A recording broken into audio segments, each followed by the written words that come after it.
Hello, everybody. My name is Dennis McDavid, and you are in the session Good News, Bad News for Superintendents. You are the source of your district's culture. And I'm joined by Tom Willis and Brad Zimmerman. Let me just introduce myself real quickly. I am the superintendent of the Berkeley School District. We are in Berkeley, Michigan, just north of the Detroit area. I'm in my 9th year as superintendent, and our district, just so you have a little sense of who we are, is a very high achieving district in diverse as well. We have about 15% of our students who have special needs. Another 15% of our students attend some excellent vocational education courses.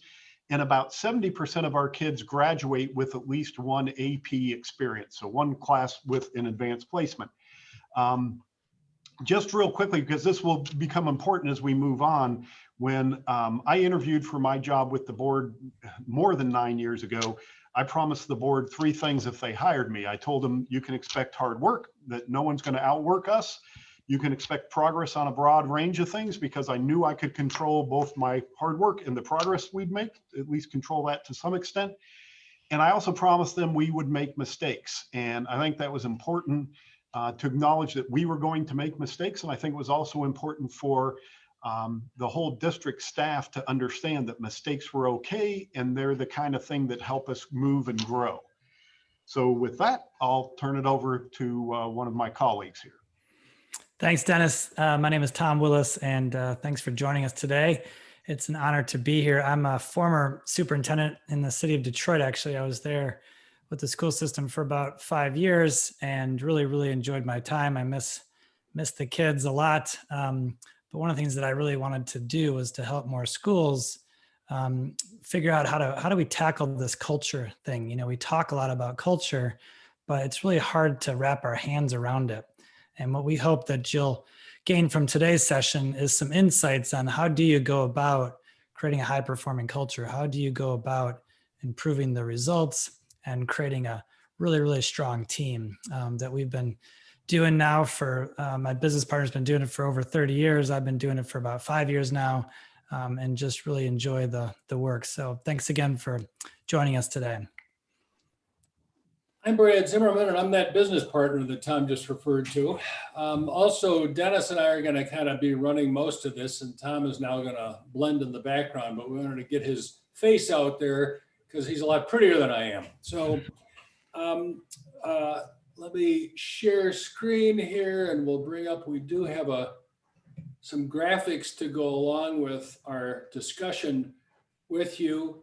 As Tom said, I've been doing this for 30 years. For the last almost 20 years, almost exclusively with nonprofits in the health and human services arena. And then for about the last 4 years or so, we've been working with some educators, such as yourselves, superintendents and their executive and management teams.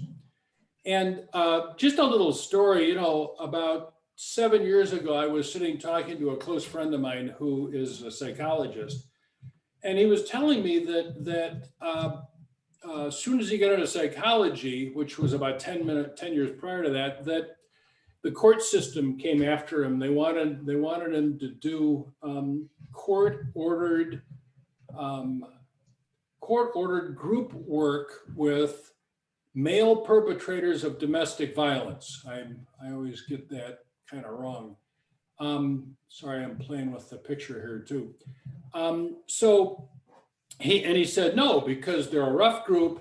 They're not, you know, conceptually oriented. They don't have the tools to really be able to, you know, master themselves, and that they wouldn't be compliant because they're only there because the court made them. And he said, but I finally gave in and tried it. And he said, it's 8 years later now, and it's my favorite night, Wednesday night of the year. And I said, why? He said, because somewhere along in that process, usually within the first 3 months of working with each group, he said, one of those guys, or all of them in their own order, come to me and say, if I only had had these tools, if I only had this understanding of how to control my emotions and my mind, my whole life would have been different. And he said, they're usually in tears. And I realized that, you know, the impact I've made for them and their families. And I said to him, you know, we got to figure out a way to get this into the schools. We got to figure out a way to help school systems teach kids these tools. And we shortly after that learned about social and emotional learning. And our work naturally, the work we do with culture naturally provides tools for social and emotional awareness so that administrators and teachers can be social emotional learning for the kids, not just teach the theory, but can actually live it. So that's kind of the how we got into the education field. So, Dennis, let's talk about the culture that you're working on developing. Yeah, so we were fortunate several years ago. One of our parents, who's a marketer or marketing executive, did focus groups with our key constituents. So he created focus groups of students, of parents, of staff members, of community members. And in each of these focus groups, he asked a series of questions, just as if he were marketing a product, and the exercise they would go through to bring a product to market. And he wanted to know, what the community thought our culture was and what did they think of us. And so they really came up with 4 key things. And the community in every focus group kind of centered around the same kinds of things. And they said that we are community centered. We care in our district a lot about the community and supporting the community. We care a lot in our district about personalization, and we talk about that. All of our elementary principals and middle school principals and high school principals know every kid by name, or at least close to that. They know about their families, they know their brothers and sisters, and they're there to help each kid very personally. That we're innovative, we'll try new things, and some of those things fail and some of them don't, but we're willing to try new things. And then they also said we have extraordinary resources. And that one puzzled me the first time I heard that, because we get far less money from the state per child than some of our neighbors get. And so I was thinking of the resources in terms of dollars and capital spending. What the focus groups, the parents and the community members especially, were saying is, no, your extraordinary resources are your people. They're your staff. They're the ones who do this personalization and center on the community and innovate. And so that was eye-opening for me, that we were seen to have extraordinary resources. And as we came in and we started developing things, we've developed a few mantras and a few things we say. And one of them is that movement is better than stasis, that we need to be trying new things, and some of those will succeed and some of those won't. But if they don't succeed, then we know that doesn't succeed and we can move on to the next thing. And when we try these things, one of the big questions we always ask ourselves is this better for students, and is this better for staff? And if it's better for students, we try to do it. We're always looking to improve how our staff teaches and also how they learn. We also have worked hard to become high achieving. We set a goal a number of years ago when we had about 30% of our kids graduating with an AP class. And we said, we think that goal can be, we can go much higher than that. And we set a goal of 70%. And we achieved that goal last year. And I'm sure you know the statistics of students taking higher demanding courses and what that does for their next stage in life. And that's why we set that goal for AP classes. And then socially and emotionally aware. We want to make sure our students and staff are socially and emotionally aware that they're taking care of their mental health, that we have the social workers and counselors and supports in place for them, and that we support them as they're growing, because as they're growing intellectually and they're growing physically, they're also growing socially and emotionally, and we need to attend to those issues as well. So let's talk a little bit about culture change, because as it says here, conventional culture change efforts usually involve, coming up with a list of characteristics we want our culture to be manifested in, or values, or a vision for what we want this place to look like, that then creates the seedbed for culture. And those are really good efforts. In fact, the process we use involves that as well. But if that's all you do, that's just a part of the work. And frankly, it's the easy part, as difficult as that work can be sometimes. So we say stopping at that point will yield change at a similar rate to the effectiveness of the New Year's resolution. 63% of organizational culture change initiatives fail. That's the stat I could find yesterday when I was looking it up, or last week. I've heard as high as 90%, which is consistent with what people report to me when we talk about this as well. And it's because it fails to understand, they fail to address, a better way to say it, kind of the fundamental nature of culture. So we're going to start and just talk about that, the fundamental nature of culture. I don't know if you've heard this expression, organizational culture eats strategy for breakfast, at lunch and dinner. In fact, we have a podcast that Tom, my partner, does called Culture Eats Everything.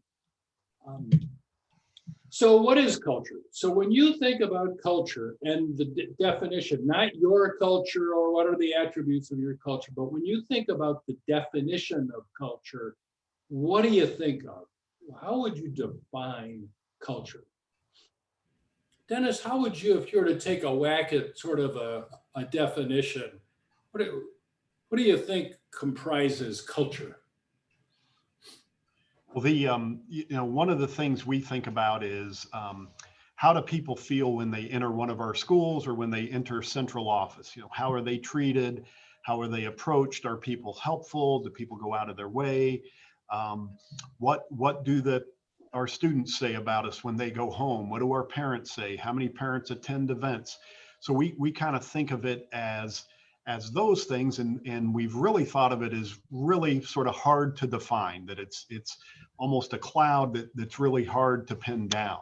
Yeah, it's like a cloud or a feeling that kind of it's pervasive, yet it's hard to see and get a hold of and define. So we actually did a program with a group of mental health researchers a couple of weeks ago, and we had a cultural anthropologist in the group.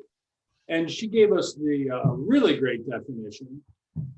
The socially constructed complex of beliefs, behaviors, and habits that define, usually unspoken, the rules of engagement in any group.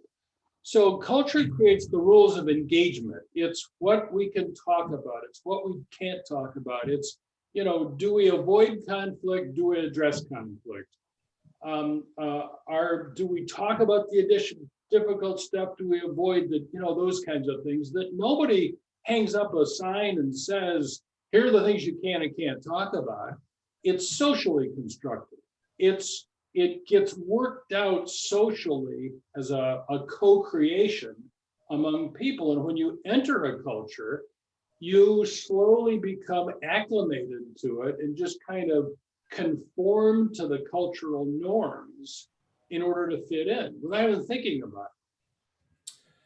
So if that's the definition, and to me, this is real valuable to think about. It's beliefs, it's behaviors, and it's habits. So much of culture is habitual, and as such, hard to access sometimes. So why is it so difficult to change? It's beliefs, behaviors, and habits will change your beliefs, change your habits, change, your behaviors. So the primary reason that it's difficult is it's unconscious. It's what we said before. There isn't a banner saying, here are the ground rules. Nobody says when they walk in the building, I'm not going to talk about the tough stuff, or I'm gonna behave this way or that way. It just, we acclimate to it. And because it's unconscious, we can't change what we're not conscious of. I used to do a thing that my wife pointed out to me one day, where when I get nervous, I do like this weird movement with my chin and my mouth. And one day she said, when you get nervous, you stretch your lips. And I said, what are you talking about? And she said, you do this weird thing. I said, I do not. That's the most ridiculous thing I've ever heard of.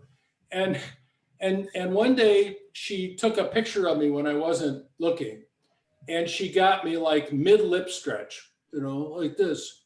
And she said, "See, that's what you do." I had no awareness whatsoever. I was completely unconscious that I was doing it. But once I became conscious, I developed the ability to change it. And that's central to the idea of changing culture. The other piece about culture is that it can't be changed directly. You can't legislate culture. You can't create a policy about culture. There's no controls to get your hands on to change culture directly. The only way that you can do it is by changing the beliefs, the behaviors, and the habits of the people that form that culture, which means you have to engage them in a way that gets them to change their beliefs, their behaviors, and their habits voluntarily. Hey, Brad, can I just jump in and Yeah. tell you a quick story? When I was a high school principal in our district, I was new, and I was relatively new to the district, and I had a parent asking me to do something for her child and her son, as it turns out. And I don't remember what that was. I just remember whatever it was, I said, no, we can't do that. And then later in the day, I was in a conversation with our assistant superintendent at the time. And our assistant superintendent woman said to me, I explained the situation to her, and I was explaining it to say how ridiculous it was of this mother to expect me to try to do this for her son. And she said, "Oh no, we do that." And I said, "What do you mean?" And she said, "Dennis, we don't do the same thing for every child in our district, but we give every child what they need in our district." And right away, that conversation changed my beliefs and behaviors, because there was a district leader saying to me, "What you believed before, that we don't go out of our way in this manner, is wrong. In this district, we do." And that lesson has stuck with me for a long time, because I've repeated it and said to others, no, in this district, we go out of our way to personalize for our kids. And that's one of our core values. And that's one of the things that the community sees from us. But had she, at that point, my assistant superintendent, had she said, "Nope, you're right, we don't do that," that would have cemented in me the belief that we don't do that, and would have cemented some of my behaviors. And so I think leaders enforcing these things really help move the needle for others. And oftentimes we're reluctant to enforce them for whatever reason. So. And it's a great example of leadership that your assistant, superintendent would actually confront you on this and say, "No, boss, this is how we do it here." I mean, it's a great example of a leader taking a stand that actually then took root in Dennis. And now he's not just perpetuating that culture, he's looking to deepen that culture of personalization. So we're going to present for you a formula for culture change. And we're going to give you examples of how we do it in our work. We and Dennis worked through a process like this with his team.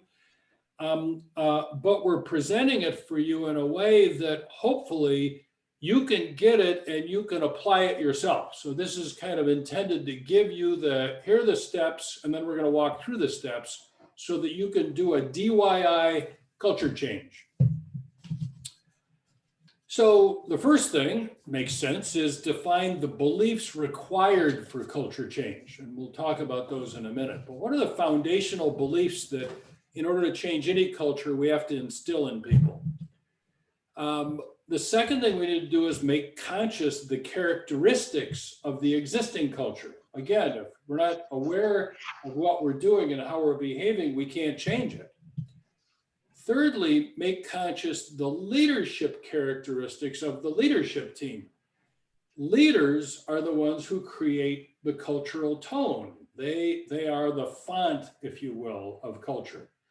So by helping the leaders to become aware of how I'm behaving and what effect I'm having that I may not even be conscious of, we now get closer to the source and help those leaders determine, okay, what behaviors am I going to engage in? What am I not? Next, we get into the needs that motivate each member of the leadership team. What are the unconscious automatic proclivities that we have, the kinds of things that are measured in a DISC profile or a Myers-Briggs profile, we have one that we're going to show you, are very useful when viewed as okay, this is what's motivating me to engage in number 3 above, the leadership characteristics, the leadership behaviors I'm engaging in. Because if I can understand those motivations, I can see where those motivations are in conflict with my purpose, because they are sometimes. Said another way, understand your comfort zone. The 5th step is to lead, is to create a compelling personal commitment to the organization's purpose within each person. So this is the idea of a personal purpose that resides in the mind of each person. And I think, Dennis, it's probably worth talking about this for a minute, because you've been very successful with this tool, if you will. Yeah, we you know, through the work we did with you and Tom, with our leadership team, we all individually created our personal commitments, and you know, it was it was an interesting process. It was uncomfortable, to be honest, going through that, because you're trying to boil down what are you about in a few words, and then sharing those personal commitments with each other. Was really a sort of an eye-opening experience.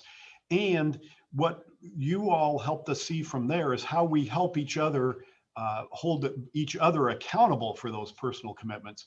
One of the pieces of advice that you gave to us was to put those personal commitments on the boards in your office so that people can see. And I remember walking away from that discussion thinking, yeah, that sounds like a good idea, but I don't think I'm doing that. That seemed a little too far out there for me. And then I went into one of my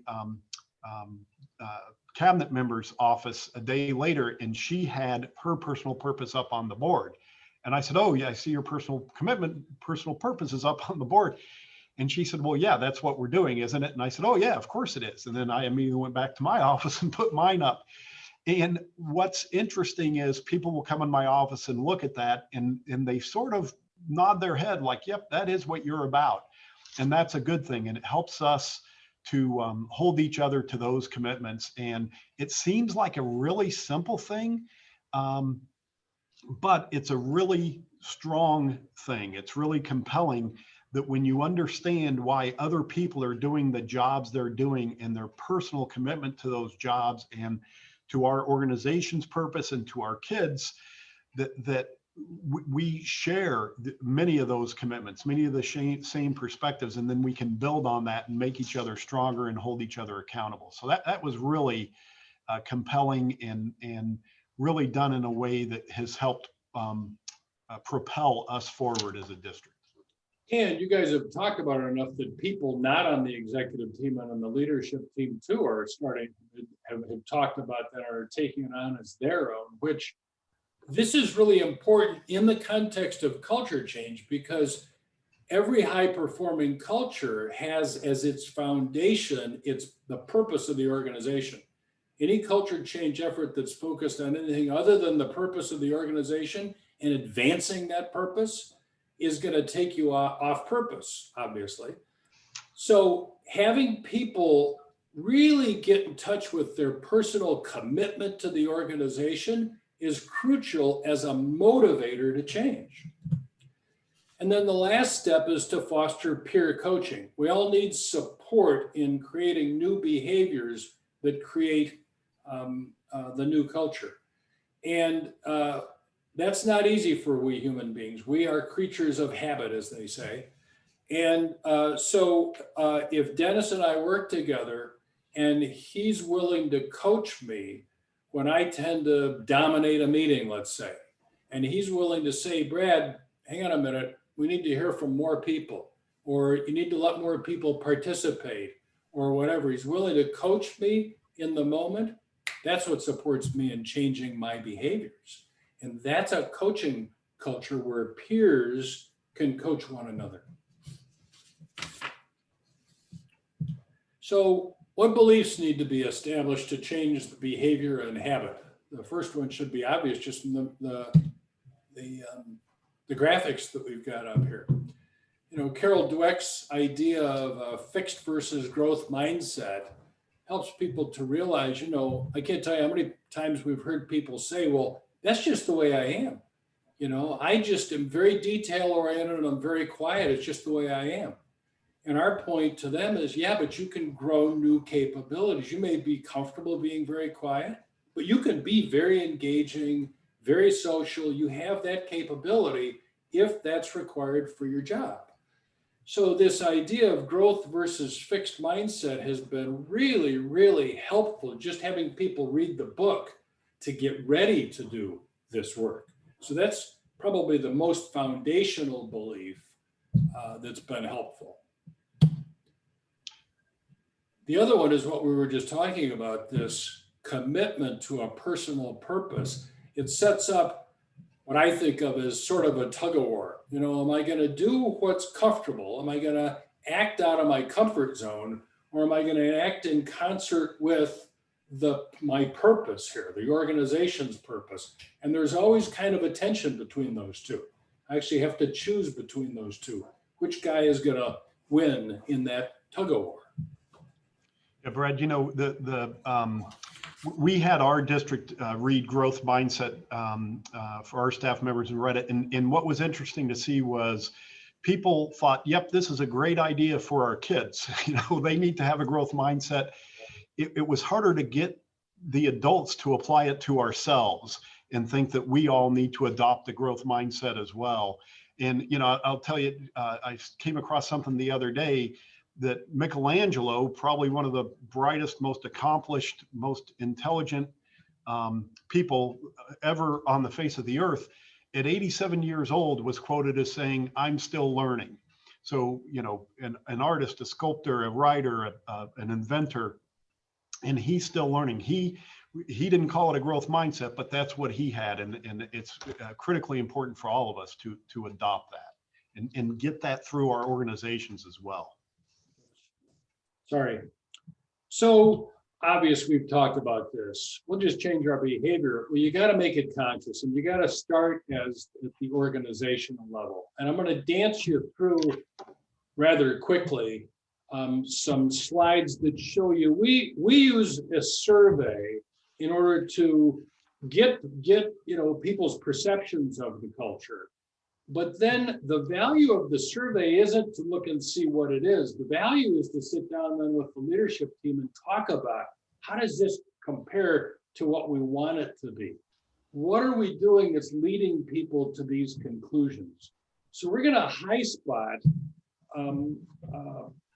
some slides to illustrate the kinds of insights that come from this kind of and you can, I don't care whose survey you use, find yourself a good cultural survey. Gallup has one. There's a number of others out there. Ours is good, obviously. I think so, we wouldn't use it. So you can see in this organization that their commitment to personal purpose pervasively throughout the organization was very strong. Huge strength for them to build on. By the way, they also got very good scores with respect to inclusion. Another great strength for them to build off of.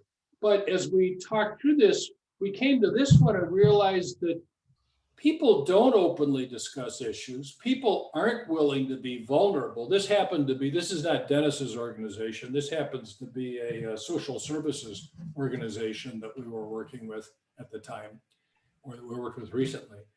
And you can see that they actually, man, they really, their propensity to be open and discuss the issues very low, which led us to what's up with that?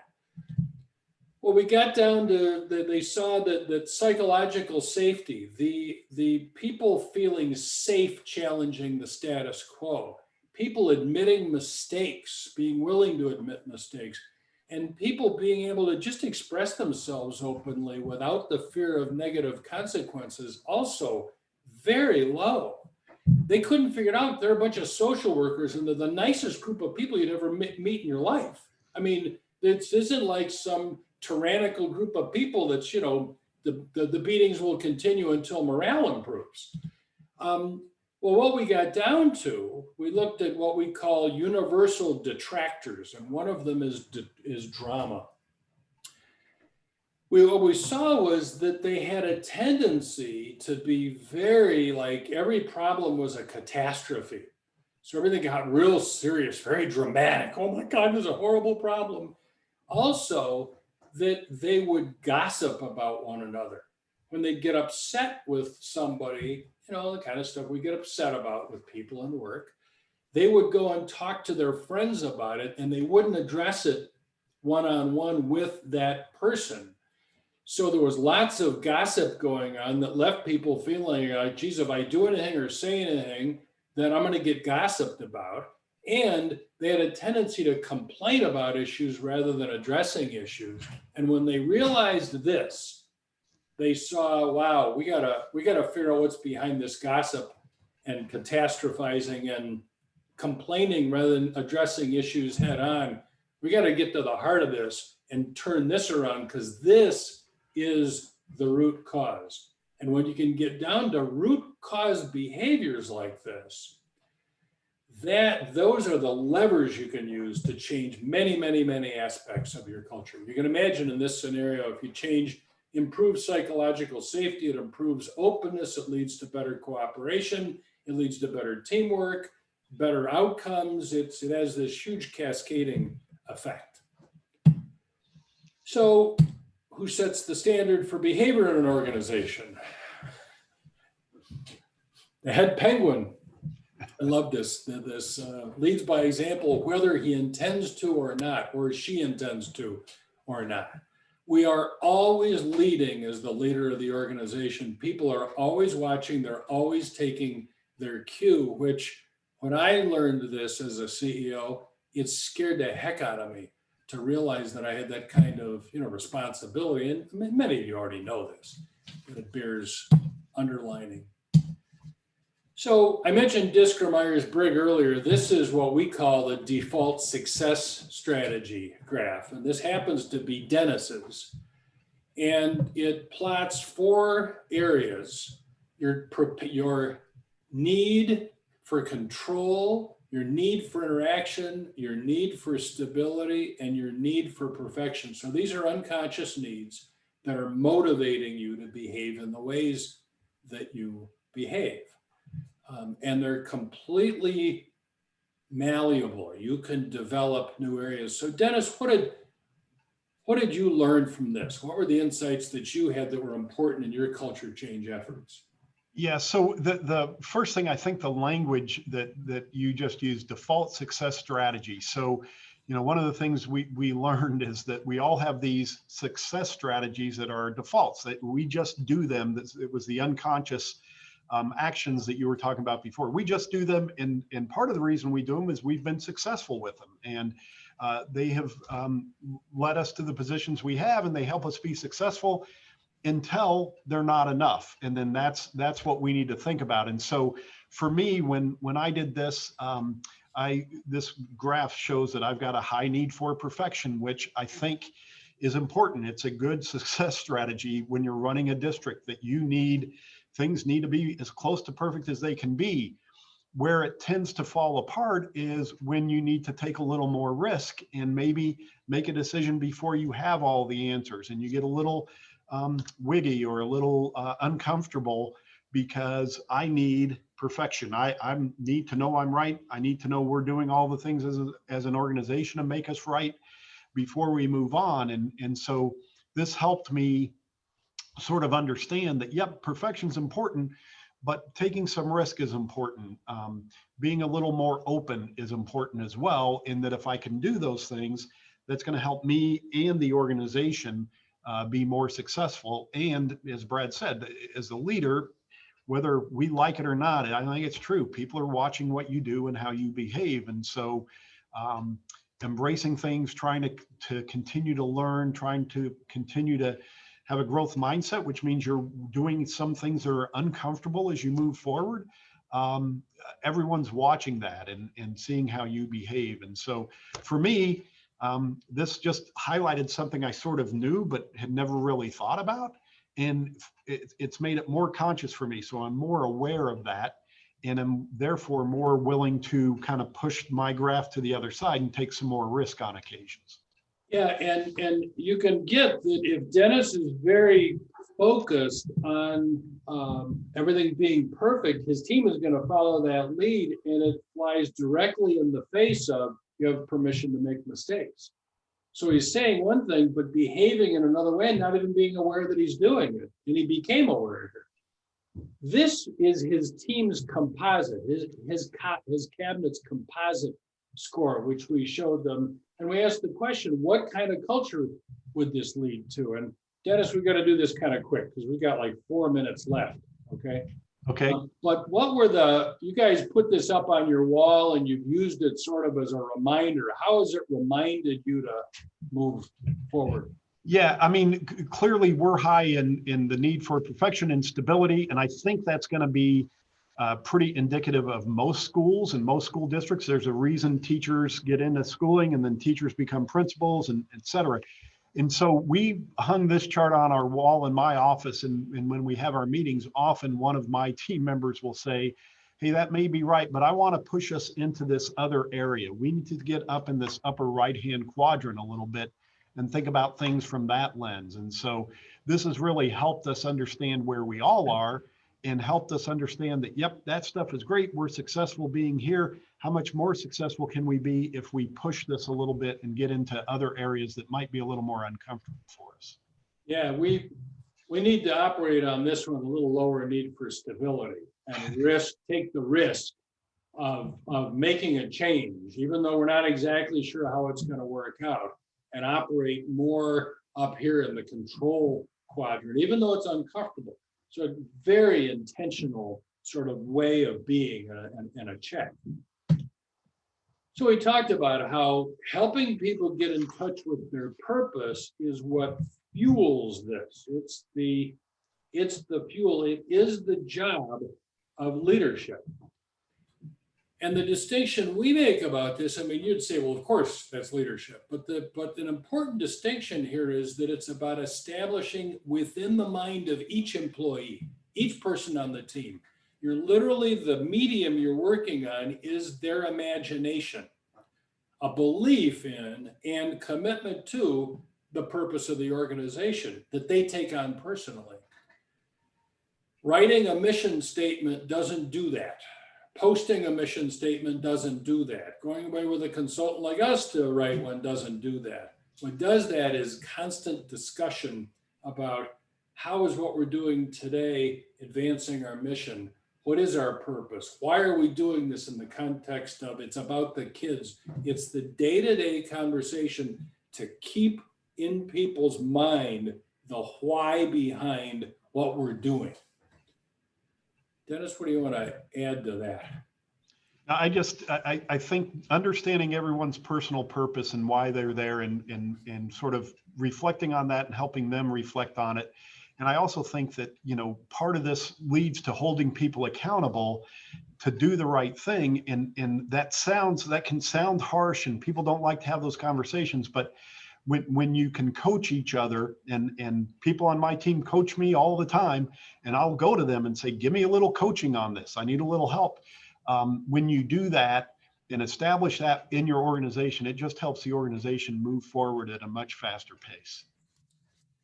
Yeah, and that's the last piece is the coaching piece. You know, and you'll notice we're not pointing to number 4, professional coaching. It's about coaching in the moment with peers, about in a meeting saying, hey, Dennis, think about this way, or what you're doing is having this effect.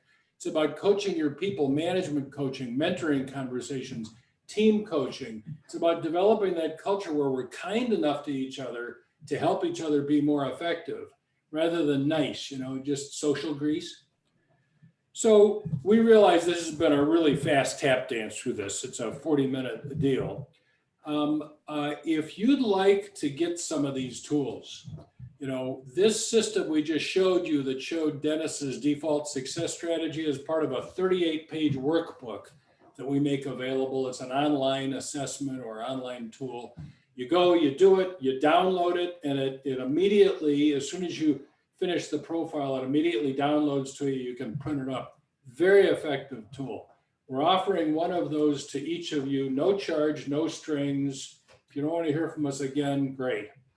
Number two, we have a series of what we call Elevate videos. There's my 40 minutes. They're 5 2-minute videos that you get once a week starting next week. It sort of remind you of some of these things and give you a quick idea about how you can do these things in the real world. And number three, a copy of this recording. Any of that. If you're interested in that, simply send me an email at this address.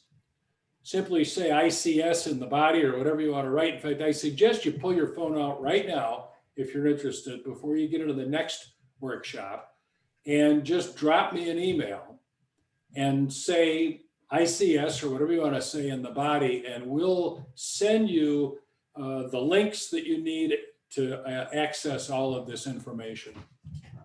So I just want to thank you for your attention and appreciate the opportunity to be able to help you develop cultures that are going to benefit our kids.